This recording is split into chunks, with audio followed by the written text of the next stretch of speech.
privilege is an understatement. I mean, to be able to play the shows that I've played this year, and to also work with some of the artists that I look up to and stuff, and create this thing. It doesn't, that's one thing, people put so much pressure on themselves to create, and I have to release this, or I have to get this out, or I want to finish this project. It's not good enough. It's like, as long as you're creating and you're making stuff, to be able to do that is huge. To spend your afternoon just playing on the piano, or writing, or doing something that not a lot of people are able to do, but you have this gift, this talent, and with some hard work behind it, you don't know where it's going to go.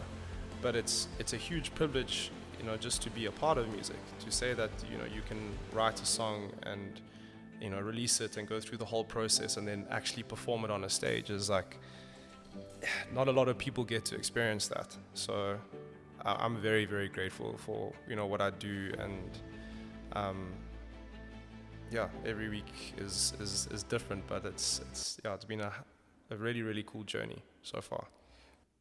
Hey everybody, it's episode 54 of the Expect Performance podcast, and with me today is our first ever musician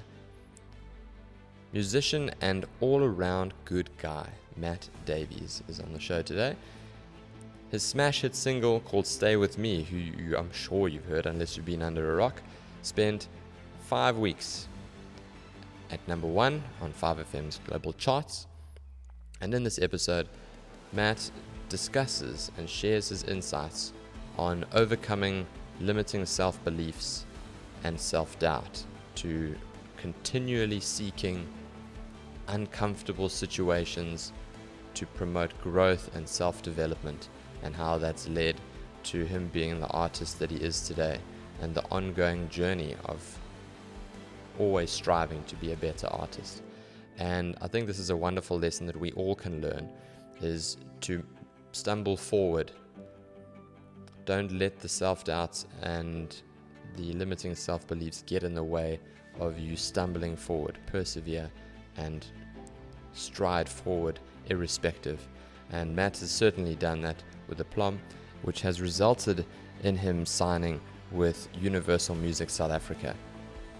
There's a lot in Matt's story that I'm sure you and I can both apply as we continue to persevere and move beyond our own limiting self-beliefs in the interest of furthering ourselves in self-development and creating a better life and more fulfilling life. Please like, share, subscribe, and enjoy.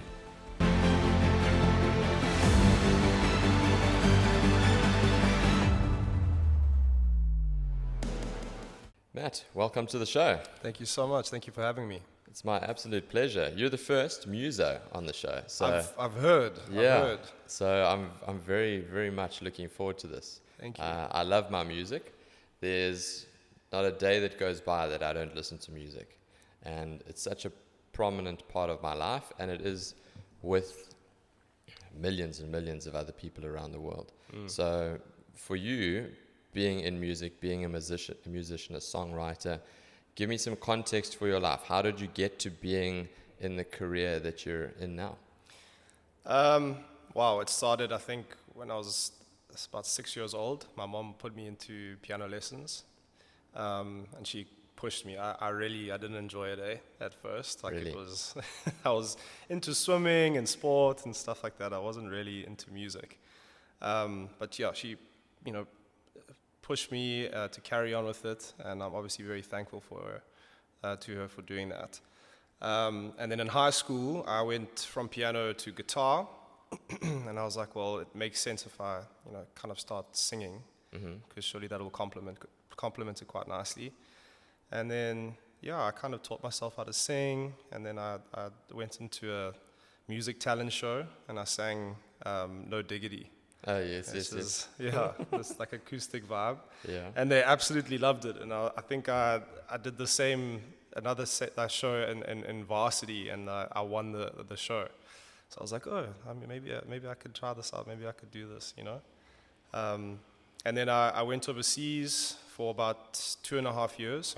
I lived in China, and I did teaching there.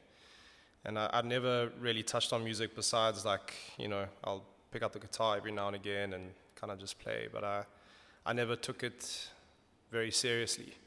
And then I came back for a holiday, and then COVID happened. So I was working online and stuff, and then I met my friend Tim Lewis that I perform with. And he was like, I heard some of your stuff on SoundCloud, like some of your covers and stuff. Would you be interested in recording something? So I was like, yeah, cool, that'll be fun.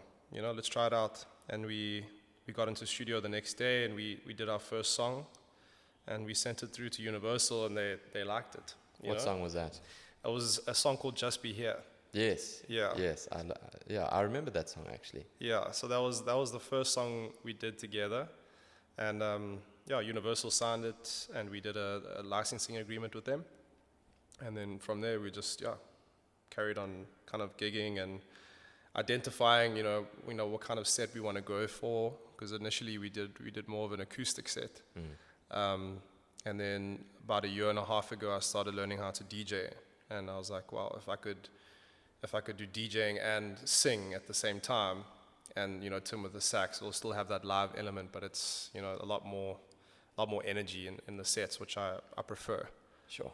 Yeah. So dude, when you won that competition at varsity, is that when you were like, actually this could be something that I could do as a career? Like, when did the penny drop when you're like, that could actually be a reality for me if I decide to pursue this? I wouldn't say it was that moment at varsity. It took me a very long time to build confidence in myself to get to a stage where I was like, I could make this a career. I'd only say about two and a half years ago. Really, eh? I was like, okay, this is something I can pursue. And for such a long time, I really, I didn't have a lot of belief in myself and my ability. And then, you just, like anything, I guess, you do something over and over again, you get a little bit better each time. And obviously, people start offering you money to do it, and you're like, oh, okay. Well, I must be decent then. Exactly, Yeah. Not too bad then. But I would say about 2.5 years ago. How big an obstacle was that for you to overcome, in your words, that lack of confidence, that lack of self-belief, when you are very public facing? That is, you either have to have unwavering self-belief and self-confidence, or you have to be able to have the mechanisms to override that self-doubt so that you still go and do it anyway. Yeah. It was a very difficult hurdle to get over. Really? I just remember how nervous I used to be before each performance, and it could be like 3 or 4 people or like 100, and that was like one of my biggest gigs. It was like 100 people. I was like, geez, bro, I was sweating, and I'd think about it the whole week, leading up to it. And then I played Splashy Fen for the first time, and that was big, that you're looking at like maybe 800 or 1,000 people in a tent. Bro, for like 3 months, I was just thinking, yo, like what if I mess up, or, and then you get there and you do the set, and it feels like you've played for 5 minutes, and it's an hour set. Yeah. And then you look back and you're like, shit, that you did it. And that was the hurdle I had to get over. I was just like, actually enjoy it. Enjoy the feeling, and, connecting with the crowd, and enjoy what you do, because, not a lot of people get to literally do their passion every single day and get paid for it. Absolutely. So then you were uploading stuff onto SoundCloud. Yes. Did I hear that correctly? Yeah. Okay, so that's you just messing around, you recording some of your own stuff, covers or songs that you've written by yourself, and then you put that out there for people to notice, or is it more for you? I'm trying to get into the headspace of an artist, and where's the journey? Like, where does it start? Does it start there when you're just recording stuff on your own, uploading it onto the internet, and then sharing it with some friends and family to be like, hey, let me know what you think? You know, where does the journey start? We see you now, but what happens in the dark, so to speak? It's a really good question. I don't know why I used to post to SoundCloud. I guess it's just for yourself, really. I didn't really do it for anyone else. You kind of, it's so hard. Like you don't want to sound like you have an ego or whatever, but it's like, hey, this is the thing I created. You know, if you want to listen to it, that's cool. If you don't, if it's not for you, then that's fine. But this is, I don't know, I guess something that I would be proud of. Yeah. Especially if it in the beginning when I was just starting to write songs and write my own music. I mean, I look back and it's pretty shit. But like, you know, it's It always is in hindsight, though. Hey, yes, like yeah. If I go back to one of the first episodes that I recorded on the show, for example, you know, there's like that cringiness to it. You're like, oh man, but you got to go through that first, right? To Exactly. get to the end product. Exactly.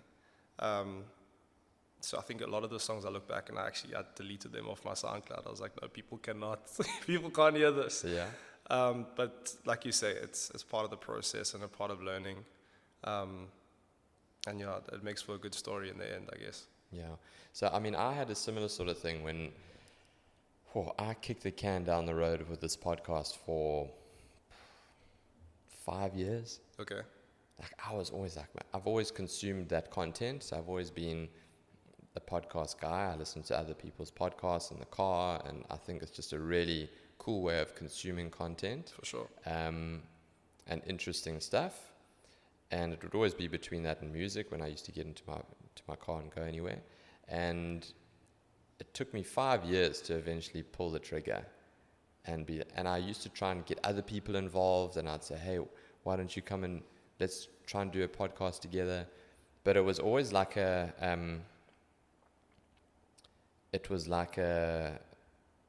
safety net. You know, if I could get somebody else to come and do it with me, then if it failed, it wouldn't just be me failing. It would be myself and somebody else. Yeah. You know, it would be us together. It would make it less about me. And then in my mind, it made it less scary then. And eventually I got to a point when I realized, like, that's not anybody else's dream. Like, this is for me. This is what I want to do as a passion project and as an extension of Expect Performance. And it takes a long time for some people. For me, it took a long time. But then once you get going and the first one's out the way, and then you're like, okay, cool, that wasn't a complete stuff up. Then you're like, okay, the second one, then the third one, and then now you will be 54, episode 54. So 54 different episodes. And congratulations, man, that's huge. Yeah, thanks. That's really, really cool. Thanks. And the last episode was the first time I went and did a remote recording. So we did a show from the Kruger. And, you know, all these things, good things happen if you are willing to be the fool first before you can be the savior or the expert. Yeah. You know, good things have happened to you in your career because you were able to persevere through, if you want to call it, the SoundCloud stage. You know? Because and that's so huge, dude. So congrats to you too. Thank you so much. It's been quite a wild journey. But like you say, you know, you put a lot of time and effort into the thing that you care about and your passion, and all you can do is kind of just grow and elevate yourself. And like you say, like, also you meet the people in the space as well, like people that do the same thing as you. And then, I don't know, you find that people are a lot more supportive, and they're like, hey, you should meet this guy, and we should put you there. Maybe you do a gig there or whatever. You should, I'll introduce you to this person. I don't know if you find that as well. Yeah, definitely. Because people become invested in the story. Yes. It's less about Clinton making this excellent show and having these really interesting guests, and people get invested in Clinton's journey. You know, like, people are invested in Matt's journey, like that. Case in point, why you're on the show today, we got connected by a mutual friend. Yeah. And it's like, hey, I want to see Clinton on his journey. I want to see what happens with this. I'm keen to see how this all pans out for him. So, I know this guy, he'd be a great person to have on the show, etc., etc. That's what happened 2 episodes ago. So very often the people that I have on the show are a friend of a friend or a connection of a connection. Yeah. And it's because, and people are more than happy to like broker that discussion and that arrangement and be like, let's get these 2 people in the same room. But I think it's because they can see the authenticity, you know, like people can tell that I'm passionate about my show and passionate about sharing stories with other people and listening to their stories and seeing, okay, what can I learn from Matt? Because inevitably when I go back and I edit this, I watch it back again and I make it look nice and whatever. But I'm like, that's interesting. Some stuff I don't even pick up in the interview. Watching it back, I'm like, wow, I missed that. That's really cool. Let me apply a bit of what his story is about to my life. And if he can do that, then yeah, I can do that too, you know? For sure. So I definitely think if people can see the authenticity behind somebody's journey, then it's weird how they're more than happy to go out of their way to help. Yeah, no, definitely. Like you say, I mean, it was just through a mutual friend that we were able to do this, you know? Yeah. And yeah, I feel like when people are seeing you doing what you love, they're going to want to support that in any which way possible. Especially people that are genuine in your circle, that are, you know, are good friends. And I guess it's a good way to kind of identify which ones are the real ones and which ones are the fake ones, you know? Yeah. The real ones are from the beginning when you're like, hey, I've got this idea, I want to do this podcast, or I want to be a DJ, or I want to be a painter, or whatever. What do you think? And they're like, yes, go for it. Like, maybe let me buy your first set of brushes or whatever. Like that's a good way to identify and leverage, you know, the people that you should be around. Yeah, I think that's a great point.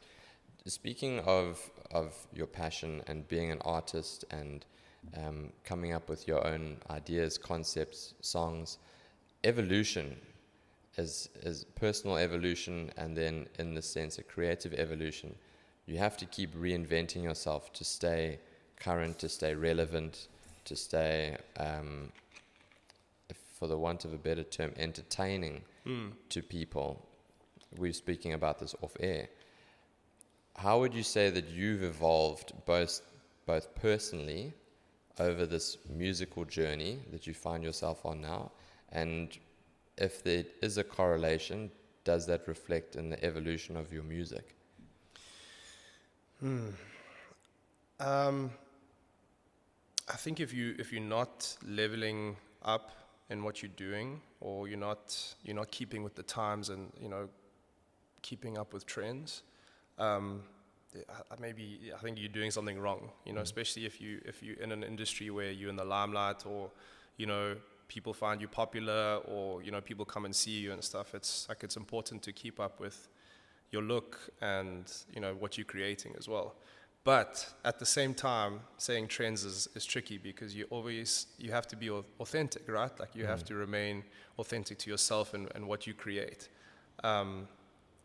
Speaking for myself, I think what I've done is I've gone more into Afro house and Afro tech genre. Not because it's, you know, on a worldwide basis at the moment it's huge and very popular, but it's something that I really enjoy playing. It's something that I'm really passionate about. So from my side, like, that's one thing that I've done, I think, in the last year is put a lot of focus into creating music of that genre. Why does that genre speak to you in particular? What is it about it? Because there's something about music, it takes people on a journey. You know, there's nostalgia involved. Like, I can go and go onto my phone and play playlist hits from the year 2004, and it will take me back to my grade 9 year, for example. You know, there's something about music that you can attach certain things in your life to, and then obviously there's a reason why you get attached to certain music and not to others. Why is it that you like what you like and where you are now in terms of your music taste?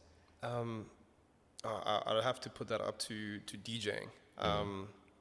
Obviously, when I started, I would hate to have watched one of my sets. Like, I think I was terrible. But because I would, I had no idea what mixing was and how to mix, from this BPM into this BPM. Like, I would literally just cut the song and play the next one and stuff like that. And I started, like, if I'd get booked for DJ gigs, I would start playing like Burna Boy, and then I'd play Amapiano, and then I'd play, house music and stuff. And I think from that, I kind of just, you grow and you play more, and you're like, you find your sound that you enjoy. And I think kind of music obviously was a huge influence on me. I mean, they've played some incredible shows worldwide, and they're very popular at the moment. They've also released some amazing music, and their music that I play, it's like I've got this connection to it. It's obviously I've always loved house and electronic music, but it has more of like a tribal element to it, with the bongo drums and stuff like that, or the drums and the percussion. And yeah, it's something that I really enjoy playing. It's something that I'm really passionate about, and I love to see the crowd's reaction, to playing certain sounds, and the energy change in the room. I love that. The connection and how you can feel the energy in the room when you've got a group of people together. Yeah. How do you respond to that connection? So let's put you on stage and you're feeding off the audience. You're getting real life feedback. That's the beauty of live music is, you might release a song online, but that feedback is not instant. It takes time, for the momentum to build and for you then to realize, okay, this was a hit, this wasn't a hit. But live, you're getting that feedback like as you're playing, man. People will walk away. People are walking away, yeah. They're choosing to go. They're like, oh, I don't like the song. This is my toilet break. I'm going to go to the loo and I'm going to come back and see what's cracking after that. So how do you read the room? What happens when you read the room and you see, okay, this crowd is slightly different. There's a different vibe going on here to maybe even the night before when you might be in the same place, in the same age group, but the vibe's different for some reason. Yeah. How do you get attuned to picking up that vibe, and then what happens when you realize you've maybe got to shift gears, maybe up or down? That's another great question. I watched this interview with Carl Cox a while ago, and the interviewer asked him, so like, how do you plan your sets? Surely, like, if you're getting booked at Ultra Music Festival and stuff, like, you have 15 or 20 tracks that you're definitely going to play, or you have one specific playlist for the day. And he's like, no, you can't do that. You have an idea of, what the type of music that you want to play, because that's your brand, and that's stuff that you've created. But he'll have like a set of 50 to 100 tracks in a playlist, because you don't know what you're going to be walking into. You don't know the kind of vibe that they're going to be on at the time that you're playing, and it's so interesting when you say, like, you may have played in a venue the same night, or the night before, and you're playing, that night, and it's like, they're two completely different energies. You don't know what you're walking into. You don't know how people are going to be feeling. You don't know what people are going to be playing, or the DJ is going to be playing before you. Yeah, I didn't think of that. So you have to, like, if they're playing like R&B or hip hop or something like that, you have to build up that energy again, and kind of introduce them to a whole different genre and story. It's quite tricky to get right at times, but obviously with practice and whatever, you get better at reading the room and what people want to hear. Yeah. Tell me, as a fan of music yourself, obviously, is there any particular music or artist or even song that you're listening to at the moment? What's in your AirPods? What's playing in your car when you're cruising around from gig to gig? I'm actually so bad at listening to new music. It's so tough for me, because like, I'll have one specific playlist and I'm like, it's my go-to, But artists that I listen to frequently, I listen to a lot of South African artists. I listen to Zakes Bantwini. I listen to Shimza, Black Coffee. I obviously dabble a lot with overseas artists as well. But I have a wide range of music that I listen to. Like it's literally just how I'm feeling on the day. Yeah. Like I could listen to some, old school blues or Leon Bridges or, Jimi Hendrix. I've got it tattooed on my arm. Like Jimi Hendrix. Yes, yeah. Let's see. Yeah, yeah. Ah, there we go. Nice, man. Yeah. It's like one of the first CDs I ever bought was Experience Hendrix. So yeah, I try and listen to as much as possible, but I'm terrible listening to new stuff. Yeah. Do you know, so for my birthday about a month ago, I went to the Durban Playhouse for the first time. Okay. Well, second time. And it was the Spring Symphony series. Okay. So every spring in Durbs, it's either 3 or 4 Thursdays in a row, and it's classical music. Wow. And the lead act, the solo act, was a woman by the name of So Young Yoon. And she played the overture, I think it's called the overture, was Steps into Central Asia by a Russian composer called Borodin.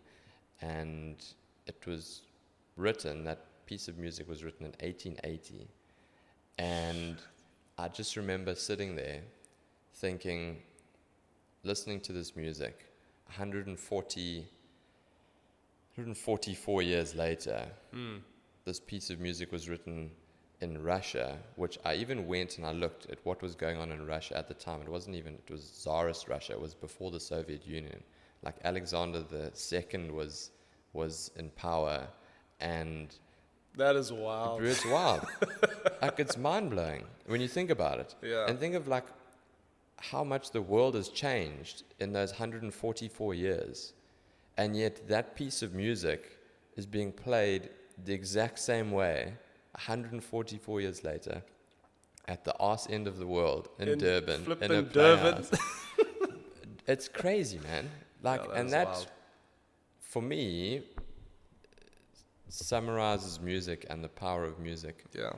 Because, like you say, you can listen to anything, and I enjoy classical, I enjoy rap, I enjoy house. I've come across a lot of your music on a house playlist that I play in the gym almost every day.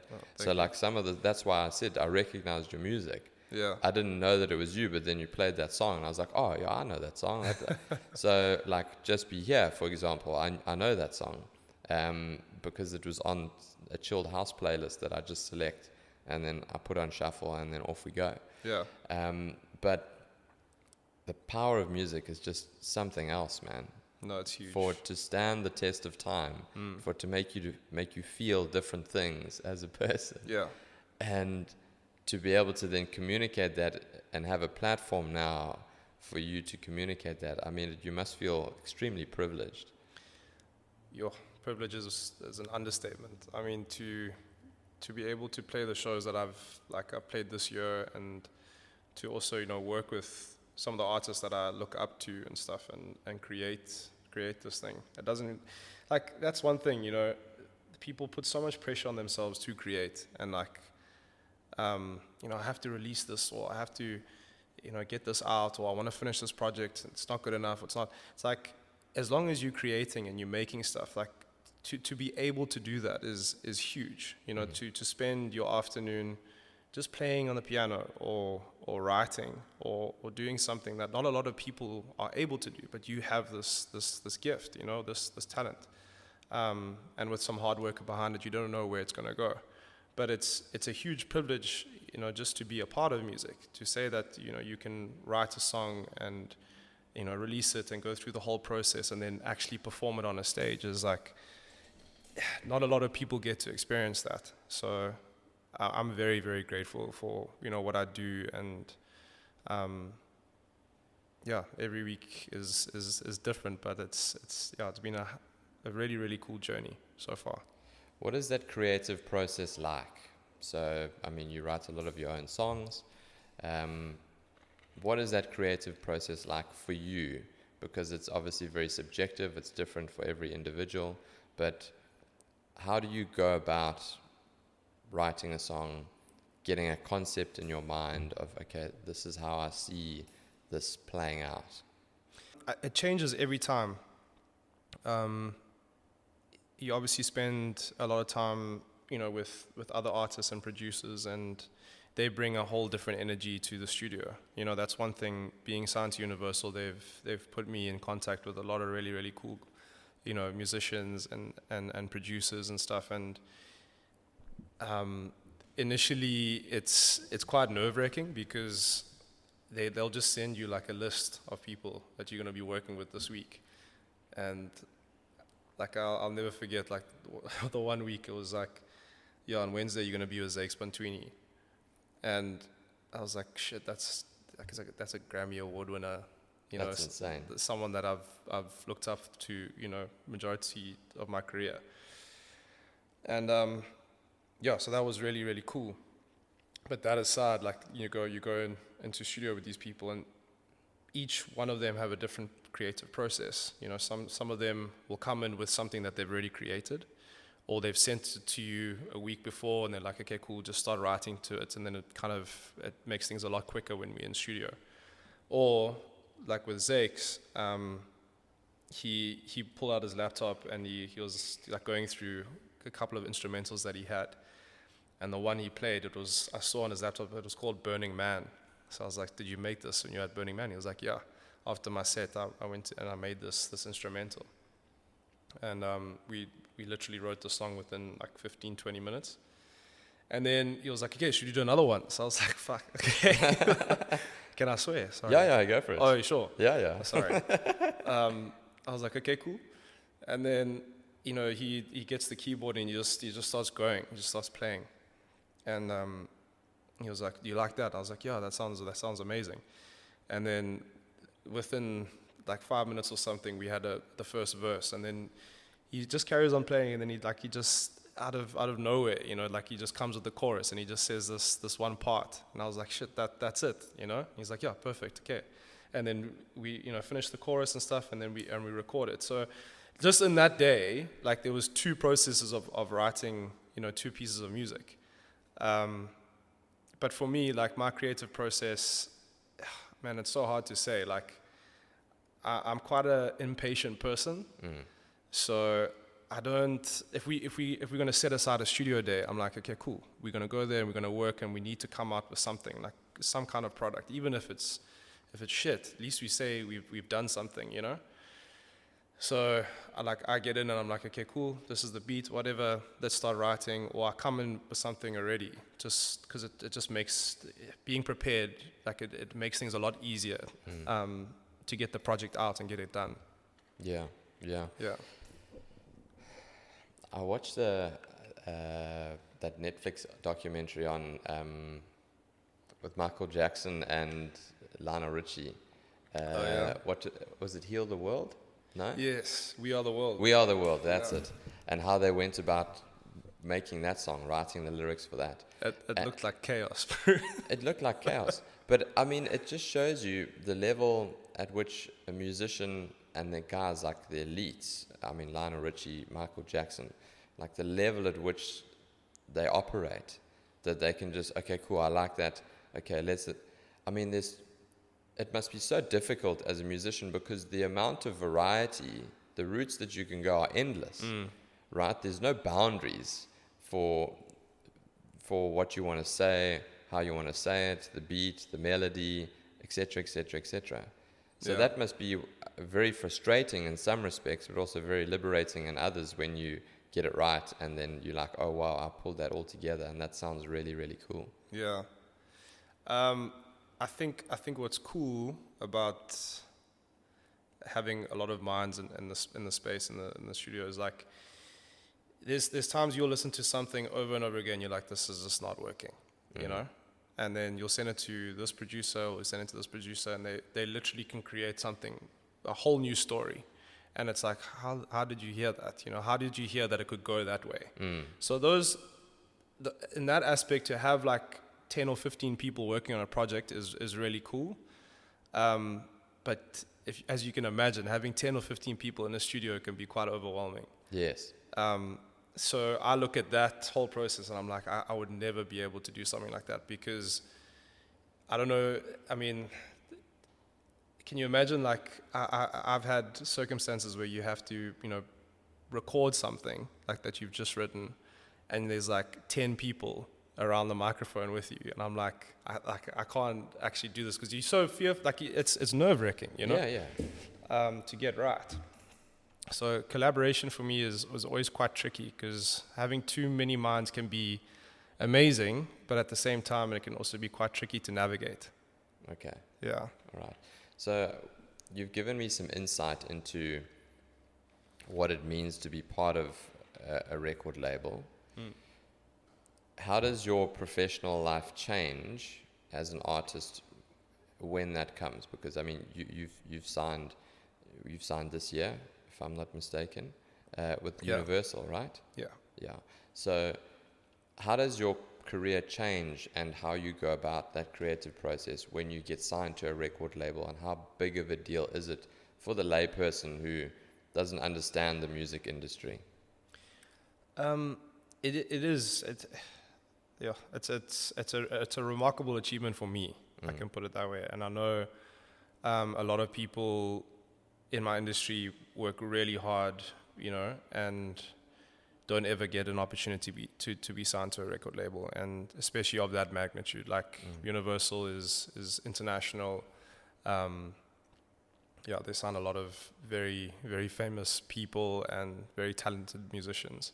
So to be a part of that it's been a huge thing for me, and obviously I'm very, very grateful for that opportunity. I think the biggest thing with being a part of a record label like that is, for me, from what I've experienced, is the opportunity, to work with other artists that you've never been able to. So, for example, the first person that they set me up with was DJ Clock. I don't know if you remember, there was a song called Pluto with Beatenberg. Yes. Yeah. Yes. So he did that, and I've known him for like years. And that was the first recording session I had. Like that was the first artist. And I was shitting myself, So yeah, obviously the type of artist that they set you up with is really cool. Also, they obviously demand like a certain, how do I explain it? Like I can't think of the word now. Like a certain level of kind of criteria of what you're making. Okay.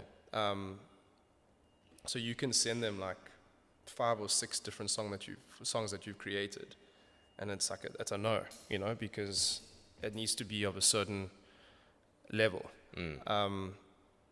which at first is quite hard to accept, because you'll put in like a lot of effort into something that you've created, and then it's like this is not working. Yeah. But then again, it kind of, if you use that as fuel, you kind of just want to make better things and create more and work more on your craft. But yeah, as you can imagine, it's quite hard to get feedback like that sometimes. Yeah, I was going to say, so how do you deal with that feedback? Has that been part of your evolution? Because now, as your career's leveled up, you've now signed to a record label, that professionalism and that bar has been set now here. Yeah. So when the higher you go, the harsher the critics. Yes. And how has that evolution for you personally been on that journey in terms of getting that feedback and digesting it? Like I said in the beginning, I think I was very sensitive, So they like, I don't want to say that they're harsh, but they're just very upfront in their feedback. Yeah. But then, you start thinking about it, and you're like, well, there must be a reason why that they signed you in the beginning, because you start doubting yourself, and you're like, maybe this is not for me, kind of a thing. And you should. It's not that at all. It's like they see the belief in you, and they know what you do is good, but they just expect better of you. Yes. And if you use that for yourself, it's like, okay, well, that's showing that they're caring. And you know, have you pushed yourself to that limit? Have you seen what you like, you know, when you've actually invested, instead of 6 hours or 7 hours a day in studio, imagine you did longer. Like, imagine how much more you would create and how much better you would be. Yes. So yeah, it's taken a while to think of it like that way, but Yeah. I understand a lot better now. Okay. That's very interesting, because it's like an evolution of a personal journey as well. Yeah. You know, learning how to deal with feedback and being able to remove the emotion from it and look at it constructively and be like, okay, is there truth to this? Could I be better? How can I be better? Because immediately, when we all get feedback, if it's negative or perceived to be negative, then the wall goes up. You know, the emotions run high. Yeah. You get a bit personal about it. It's like, no, you're wrong. The first thing is to be like, no, you're wrong, I'm right, you know. But they're obviously seeing something different, maybe not better or worse, but different. And the same thing in the business and in the podcast. When I make the podcast sound a certain way or do something in a particular order, you must be willing to take whatever feedback comes and then think about it. Okay, is this justified? Am I on the right track? Am I not on the right track? So yeah, I can totally resonate with what you're saying. Stay With Me. Yeah. I've been listening to that a lot of late. Thank you. It's a banger, dude. I really, I really, really like it. What is it about? Tell me about the journey of that song, Stay With Me, that we found on our airways at the moment. A very, very special song to me. It was actually, I wrote it during COVID, during lockdown actually. And everyone that's interviewed me has asked, like, is it about your mom? And I'm like, no, not really. Like, I wrote it just for it to be a relatable piece. Yeah. And for me, it was like I was going through a lot personally, and like what I wanted to be and what I wanted to do, and where I saw myself, you know, in the industry or in my career in general. So I wrote it like when you get to a certain period in your life where you have to leave the household and like you have to go and fend for yourself and, you know, create a life for yourself and potentially, you know, create a life for your family one day. And how would that feel towards your parents and your mom seeing you go? Like that's how I wrote it. Nice. And yeah, the response has been amazing so far. Like it really means a lot to me because it's, like I said, it's been a piece that's literally been on my laptop for forever. And I was like, I never knew if I should touch it or not. And then I got into studio with Masuda. We've done a song together called My Heart, My Home. He's an incredible producer and pianist. And he started making this beat, and I was like, shit, you know, Masuda, I actually have this project that I've never done. He was like, bring it out. And then we did the first verse. He was like, bro, this is it. Let's do this. And yeah, he finished that in about a week. And we sent it through to Universal, and they signed me on that song, which was quite cool. Oh, really? Yeah. Sure. Yeah. So I sent that through to them, and then they were like, yeah, they sent me through a contract, and then I signed with them. So I was like, okay, you know, thank God I actually did this song. Like, yeah, and you'd been sitting on that song for how many years? When was COVID? So March 2020 was first lockdown. Yeah. So I would say, yeah, I don't know exactly the time period, but I would say, it was during that lockdown. Yeah.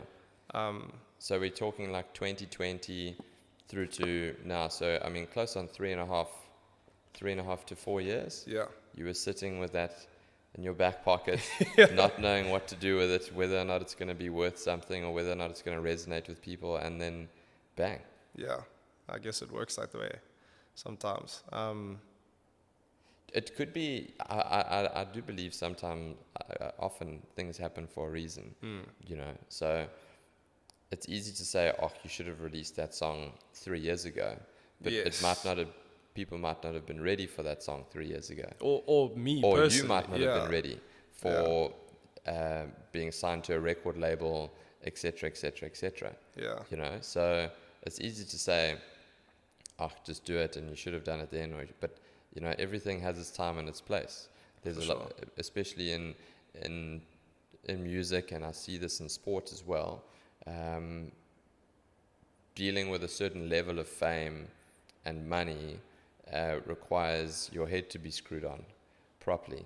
For sure. And guys who sometimes the biggest hurdle that they have to overcome, and ultimately in some people's case, the lead to their demise, is the fact that they got there too fast. They got there when they were too young, and they didn't know how to deal with all of a sudden, this wall of attention, this wave of money, you know, and then it all went falling to pieces. Perhaps because they just didn't have the skills and they weren't mature enough at that age to be able to deal with everything that came with it. And not many people are. I'm not saying that, you know, it's their fault. I mean, can you imagine being 19 and, you know, you're a football superstar, or you know, this artist that's selling out arenas worldwide, and, you know, a year ago or 2 years ago you're in high school. It must be incredibly difficult. Have you chatted to any people, any other musicians, you don't have to mention names, but about fame, and have you gained any insight into that as your life starts to take a different course? To be honest, I haven't really thought about that. The fame aspect has never really been a thing in my head. I do understand where you're coming from, though, and I think I'm very fortunate that I've come into the industry a little bit later on in life. I actually got to travel a bit. I got to work a normal job, you know, and kind of just start up music out of enjoyment rather than just for my work. You know, now it's become my work, and it's, you know, the main focus in my life. But I always started it just for fun, you know, and that's like always a good reminder for me. If I'm not having fun, then there's a problem, you know. The fame is, man, I'm nowhere near in my career to say that yet. It is cool though when people recognize your music, and they send you really cool messages on social media and stuff about your performances, and like how much their music resonates with them. And that for me is, now I'm doing something right, because that's amazing. Like that means a lot to me. That people take the time out of their day just to tell me that. That's awesome. That must be very fulfilling, eh? For sure. Is that why you make music?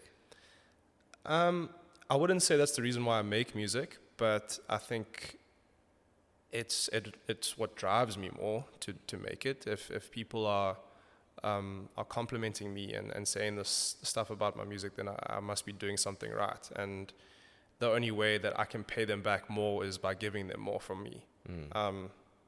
That's the way I see it, I think. Why do you make music then? Because I have to. Is it? Like, I have to. It's just a part of you. Yeah, I don't know. That sounds very weird, but it's like, I make music because it's something that I love so dearly, and it means so much to me, and it's got me through so much. Really? Yeah, I think it's a form of meditation for me. It's a way that I've always been able to, like, I'll look back on something that I've created and go, oh, that was that chapter in my life, you know, that's where I was then, and that's what I was feeling. So if I could explain it that way, like, it's been different chapters of my life, you know, each song has been like a chapter or memory in my life that I get to look back on and say, oh, you know, that's how I used to be, and that's what used to interest me, and that's where I was, you know.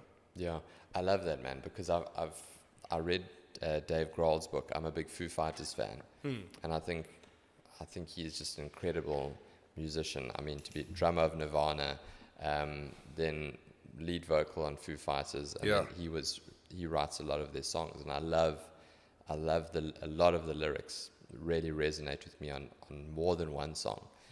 And he in his book was speaking about when you go to a gig, and you said earlier, people want to hear the same songs, they know you for these songs, so you got to play those songs. But at the same time, you might be playing a song that's, let's say, Best of You, Foo Fighters in the late 90s, and you're now playing that song in 2024, and you've grown up, and as an artist you've evolved so much, but at the same time you're performing this song that was you in a completely different phase of your life. And in a way, it's almost like you're documenting your life publicly, and then inviting people along for the ride. You know, just to be like, this is where I was at this time, and this is the product of how I was feeling. And listen to this. And then, okay, cool. So then now let's go to Wheels, for example, which is actually my favorite Foo Fighters song, which he doesn't particularly like, according to him in his book. But it's my favorite, you know. So there's that. And then this is Wheels. And this is what we were going through when we were writing the Greatest Hits Foo Fighters album. And that's what I love so much about music, is then it becomes infinite, you know. Like, you can go back and listen to that song whenever you want, especially now with technology. People can listen to Stay With Me in 100 years' time, you know. If you decide to have kids, they can listen to the song that Dad made and wrote, you know, like about me or before me or whatever. And it's the same with the podcast, you know. Grayson, my boy, will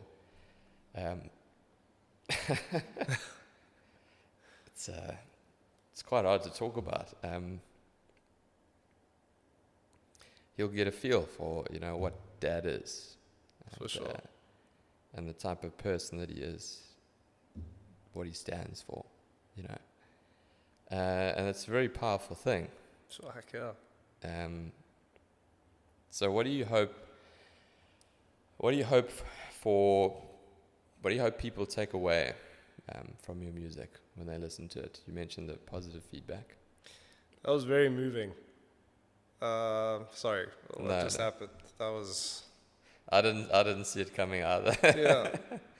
It's such a wild thing, because, you know, your son can literally look back and see all the interesting conversations that you've had, and take that, you know, and put it into his life. You know, maybe that will drive him to do something similar. And it's really, really cool and so important, you know. And I think you're doing a great job at being a father, if you bring stuff up like that. Yeah, thanks. So, yeah, that was very, very nicely said. Sorry. Where were we? What do you hope for people to take away from your music?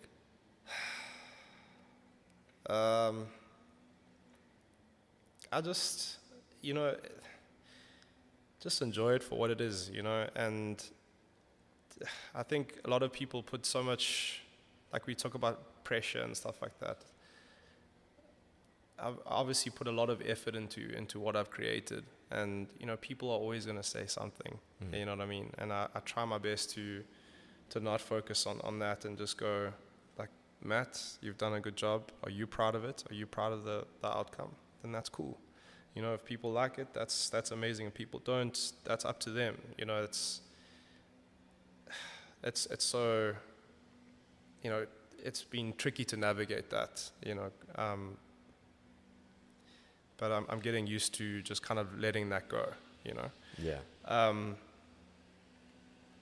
To answer your question fully, like, I just want people to hopefully be moved by it, and just see that, you know, I've put a lot of work and effort into it, and that it means a lot to me, you know, and what I'm creating is real and authentic to me. Yeah, I like that.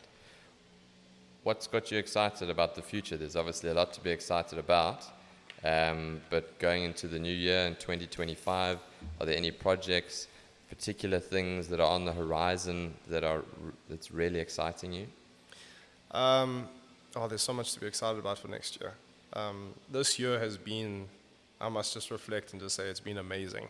Like, I didn't expect to see Stay With Me do so well. I mean, we got number one for 5 weeks in a row on 5FM, which was beautiful, incredible. And that aside, I've played some incredible gigs this year and met and worked with incredible artists. So 2024 was huge, but December we have to focus and get through these gigs, and then for 2025 I would love to release an EP. What's that? It's like a small album, essentially. Okay. Yeah. So I'm going to be working with a guy called Junior SA, who's an incredible producer based in Johannesburg.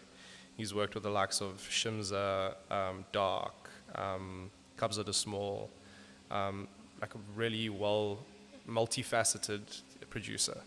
And then I would love to start focusing on creating music for an overseas audience. I've got a song coming out in February, actually. I wish I could say the artist, but I can't say it just yet. That's okay. But yeah, he's headlined some incredible shows like Tomorrowland and stuff like that. So I'm really looking forward to that. And I was actually speaking to Dark about it the other day. We were in studio, and he was just saying, like, don't just limit yourself to South Africa. South Africa is an incredible place, and there's so many amazing artists and talent here. But like, think of how you can start creating music for people in the likes of like Switzerland or in the UK or in Europe and stuff like that. So I'm trying to put a lot of effort into that, because I'd really love to see myself playing on an overseas stage one day. Yes. Yeah. Well, I hope that you do too. Thank you. And I think if you keep going the way that you're going, I think that's a very realistic prospect for you. And I must commend you.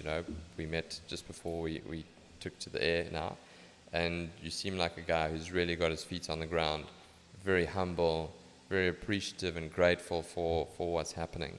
And you strike me as the type of guy that is well rooted and will continue to be as this journey starts to take you to different heights. So thank you. Before we finish off, where can we drive people towards? Where can they find you?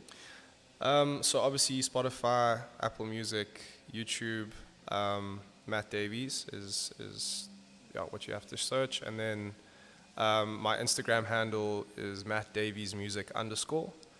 And TikTok is the same, although I'm terrible at TikTok. I don't know if have you tried out TikTok? I've been doing TikTok. Sometimes I get a bit lazy and I just put the reel that I post on Instagram and I just put it onto TikTok. I do exactly the same.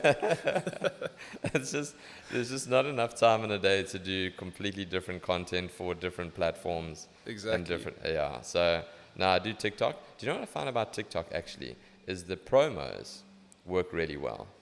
I get a lot more reach out of the promo on TikTok than I do on Instagram. So, and I just find it works better. So the TikTok actually, I only got into it like maybe 6 months ago, like with any great consistency. Okay. And I found it works. I don't spend any time on TikTok though, like zero. Yeah. Instagram, I'll spend more time. I'd be more likely to scroll, check newsfeed, check stories. Yeah.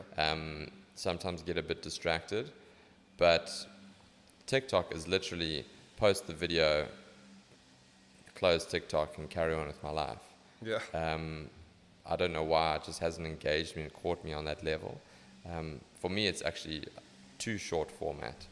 I like something that's a bit longer format. I'll sit with a video and I'll watch a 19-minute video or 15-minute video or 3-minute video if it speaks to me. Really? Yeah, absolutely. But Sure. now that's a different era now. The people that are consuming content on TikTok, and Instagram are not like me. But I much prefer that. So like TikTok doesn't appeal to me from a consumer standpoint, but I do see the value, and it is an incredible platform to get your message out and to curate content. But no, you should get back on TikTok. I know my record label pushes me a lot to post stuff on TikTok, but it's like social media is overwhelming, man. Like it's such an overwhelming space, and it's like you have to be so careful with like not getting too sucked into it. Like then you fixated over like how many likes you're getting or how many views you're getting and stuff. And I know it's just about posting content. That's the biggest thing, you know, just to release it and have it there so people can see your work. But like, man, posting content, like you have to remember to, you know, get the videographer or like get the photographer and stuff like that. I feel you. I'm the same. Sometimes I'm just like, I can't be asked. But it is very, very important. And I think for going into the new year, that's like one of my main focuses is to kind of build my social media presence a little bit better. Yeah. Well, hopefully the people listening will be able to like and follow, and then see if you stick to your word on that and you start putting out consistent content. For sure, yeah, I promise. If you follow me, I'll make some funny videos next year for you guys. Matt, thank you, bro. It's been an awesome pleasure to chat to you. What a wonderful journey, and I look forward to what is only the beginning for you, I'm sure. Cool, man. Thank you so much for having me. Thank you for just setting up such amazing questions, and just opening up the space for me. I really appreciate it. And also, thank you for being so vulnerable. Oh, thanks, man. Yeah, that's I really, didn't really do it amazing. on purpose. I know, but you got me. I was like, so, no, very special. Thank you. Yeah, thanks so much for having me. Thanks, man.